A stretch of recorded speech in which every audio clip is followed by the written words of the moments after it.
Benvenute e benvenuti al percorso di avvicinamento a Forum PA 2021, nel corso del quale incontriamo e dialoghiamo con gli ospiti internazionali che saranno presenti al nostro evento di giugno. Oggi dialoghiamo con Joseph Stiglitz, professore di economia alla Columbia University di New York e premio Nobel per l'economia nel 2001. Gli argomenti che tratteremo in questa intervista saranno poi ripresi e approfonditi nello scenario del 21 giugno sui temi della ripresa del nostro paese e sul ruolo della pubblica amministrazione, di cui il professor Stiglitz sarà protagonista.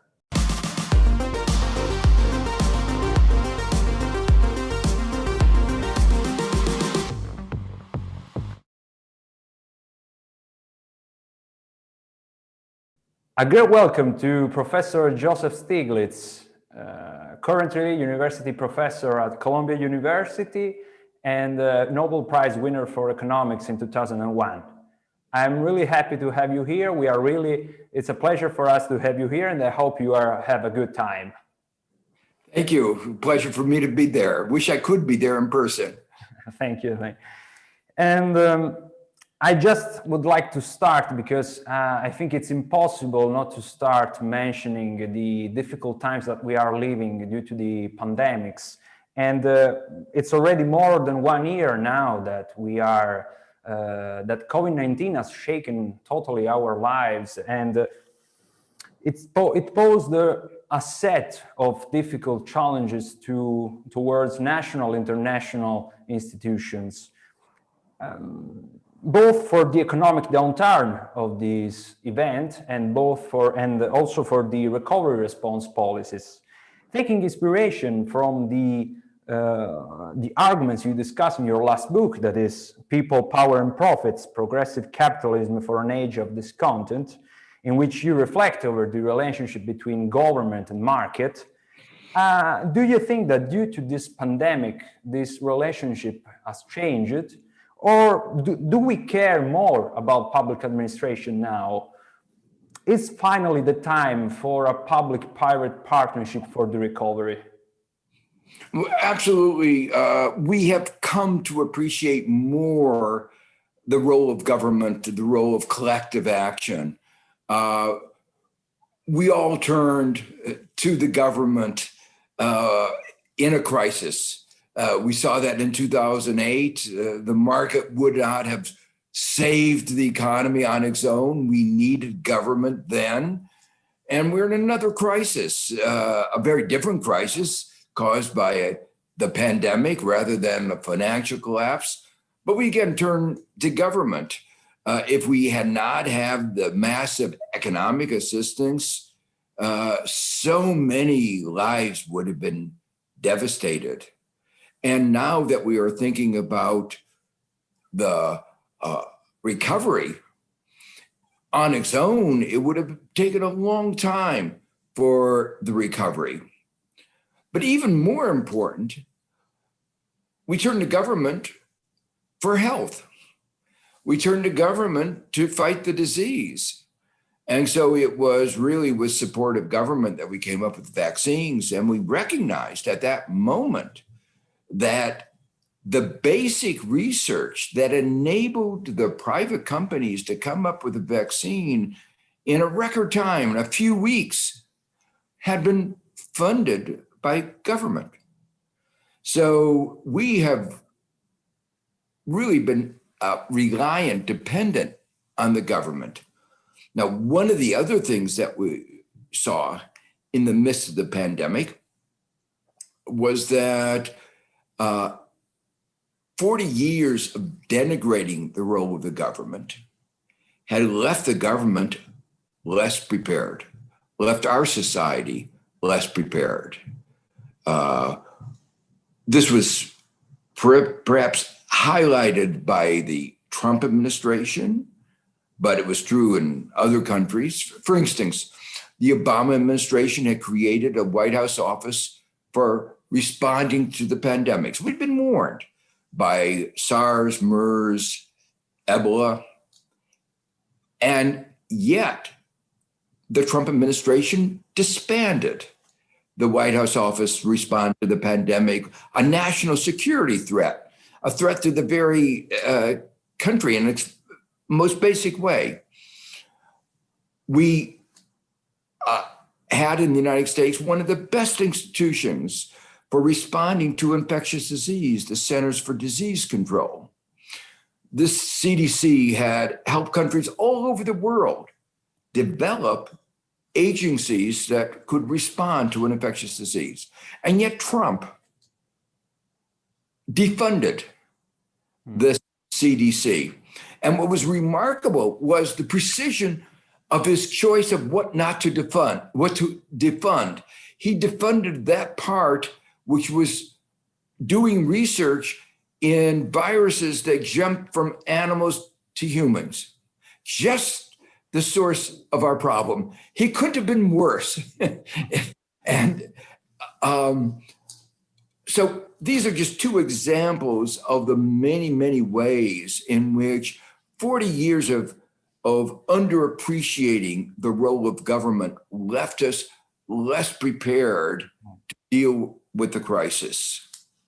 Thank you so much. Your inputs are always so interesting, and so let's move on to the second question.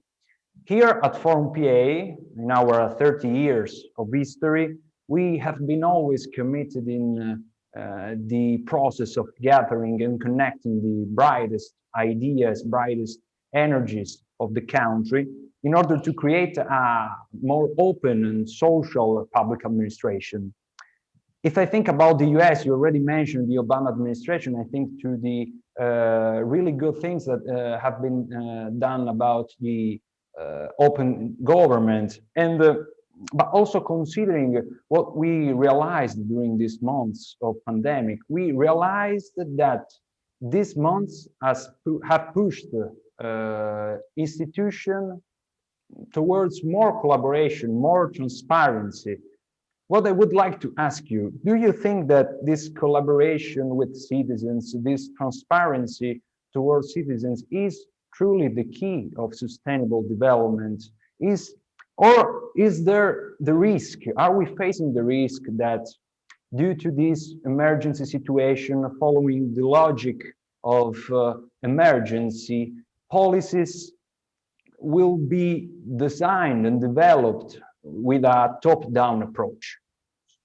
No, I think the pandemic has taught us how important openness, transparency, I would say one of the things that we've seen so clearly is that while the disease that's affected countries all over the world, some have performed much better than others.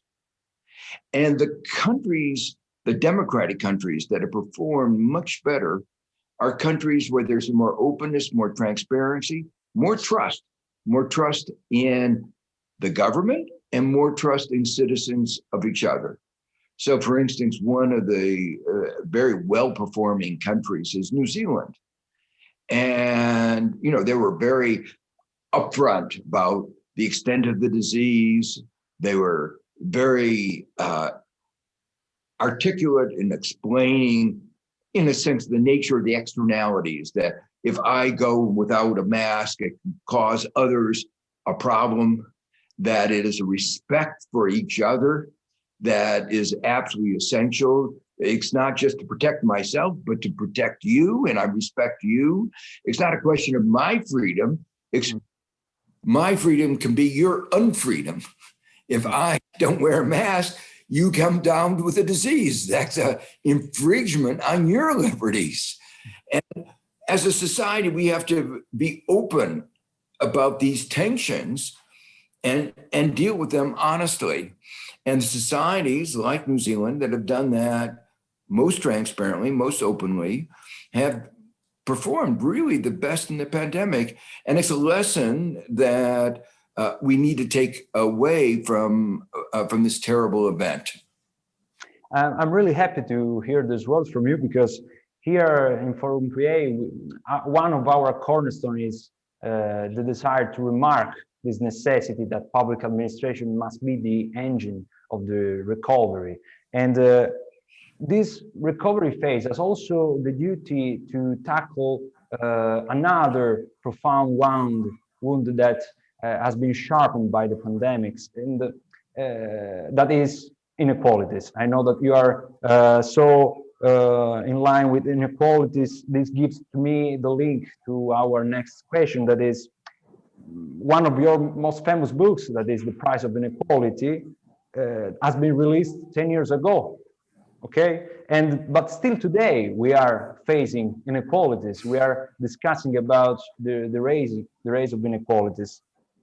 Recently, Bloomberg, and I'm reading because there are numbers, noticed that the 0.01% of the population has seen their fortune increasing by the 31%.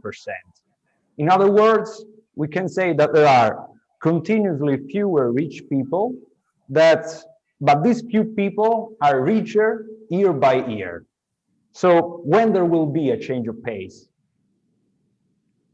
Well, I think that one of the things that the COVID-19 is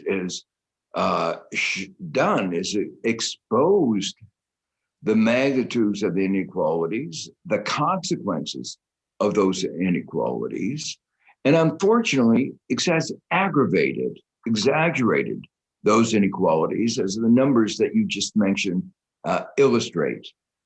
The good news, at least as I feel it in the United States, is that as we confront that reality, confront the reality that many of those who were serving us most important ways, the frontline workers, our health workers, were both most exposed, but also the lowest paid. And this disjunction between people that we really rely on and the realization that these people who are so close to us and we rely on are suffering so much has really led to people to rethink the fairness in our society. And even more so, as the data suggests, this K-shaped recovery. So those at the bottom not only suffered most, they're now recovering the least. And those that suffered the least are recovering the most. So there is a great resolve, I hope, that in the process of the recovery, we reverse this through public intervention, quite clearly. And we'll use this occasion not only to solve these problems, the recovery problem, the problem of inequality, but also to facilitate the structural transformation of our economy and addressing the problem of the green transition, climate change. And some of my own research and with colleagues at Oxford, LSE, has been to show that, in fact, there are many things that we can do where our money can do double, triple, quadruple duty. It can do all these things at one time. Big bang for the buck, big multipliers. And that's one of the things we're going to have to face up to. Money is scarce, resources are scarce. And so we're going to have to make sure that what we spend addresses as much as possible all the problems we face simultaneously. Thank you. Just one last question.